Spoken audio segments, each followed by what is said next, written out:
ମୁଁ ଧଉଳି ବନଟରେ ଥିଲି। ଟର୍ଣ୍ଣିଂ ଗୋଟେ ବାଙ୍ଗିରି ପଶି ଘାଟିରୁ ଟ୍ରକ୍ ପଲଟେଇ ଦେଲା। ସେ ଡ୍ରାଇଭର ଲୁଚିକି ପଳେଇଲା, କହିଲା ବ୍ରେକ୍ ଧରୁନି ବୋଲି। ଆମେ ସବୁ ଏଞ୍ଜଡ଼ ଫେଞ୍ଜଡ଼ ହେଇଛୁ, ପିଲା କିଛି ଜଣ ମରିଯାଇଛନ୍ତି ବୋଧେ ଆଉ। କେତେ ଜଣ ଥିଲେ ଆପଣ? ଥିଲେ ବୋଧେ 15 ଜଣ ଭିତରେ ଆଉ। ଆଜ୍ଞା ନା ଘାଟି ଉଠିକି ଆଇଲା ଆଉ ଏଠିକି ଆଇଲା ପରେ ସେ ଡ୍ରାଇଭର କହୁଛି ବ୍ରେକ୍ ଧରୁନି ବ୍ରେକ୍ ଧରୁନି। ସେ ଗୋଟା ଯେଉଁ ତୀର ଚିହ୍ନ ଭଳିଆ ଅଛି ଯେଉଁ ଟର୍ଣ୍ଣିଂ, ସେ ଖୁଣ୍ଟରେ ପିଟି ଦେଲା।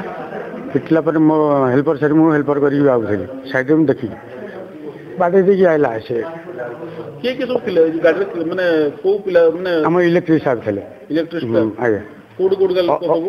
ସବୁ ବାରିପଦା, ମୟୂରଭଞ୍ଜ, କଟକ। ଆପଣ କଟକ? ଆଜ୍ଞା। ଆମର ଲାଇଟ୍ ଉପରେ ଥିଲା, ମୁଁ ବି ଥିଲି। ତୁମେ ସେ ଗାଡ଼ିରେ ଥିଲ? ହଁ। କ'ଣ ହେଲା? ତୁମେ କୋଉଥିରେ, ମାନେ କାମ କେଇଠି କରୁଛ? କାମଟା ତ ଯାତ୍ରା ହଉଥିଲା ତ ଇଆଡେ। ଯାତ୍ରା କେଇଠି ହଉଥିଲା? ଆମର ବାସିଙ୍ଗି। ବାସିଙ୍ଗିରେ? କେତେବେଳେ ସେଠୁ ବାହାରିଥିଲ? ସେତେବେଳେ 9ଟା ବେଳେ ବାହାରିଥିଲି। 9ଟା ବେଳେ ବାହାରିଲ? ହଁ। କେଇଠି କେମିତିଆ କ'ଣ ଯୋଉ ଆକ୍ସିଡେଣ୍ଟ କୋଉଠି ହେଲା, କେମିତିଆ କ'ଣ ହେଲା? ସେତେବେଳେ ବର୍ଷା ହଉଥିଲା ଟିକେ, ଆମେ ତ ଘୋଡ଼ିଥିଲୁ ସେତେ। ଟିକେ ବର୍ଷା ହଉଥିଲା ତ ଆମେ ତ କେତେ ଲୋକ ଥିଲ ତୁମେ? ଆମେ ମିନିମମ୍ 10-12 ଜଣ ଥିଲୁ। 12-13 ଜଣ ଥିଲ? ହଁ। କ'ଣ ହେଲା ଆକ୍ସିଡେଣ୍ଟ କେମିତିଆ ହେଲା? ମୁଁ ସେତିକି ଜାଣିନି, ଆମେ ଜାଣିପାରିଲିନି।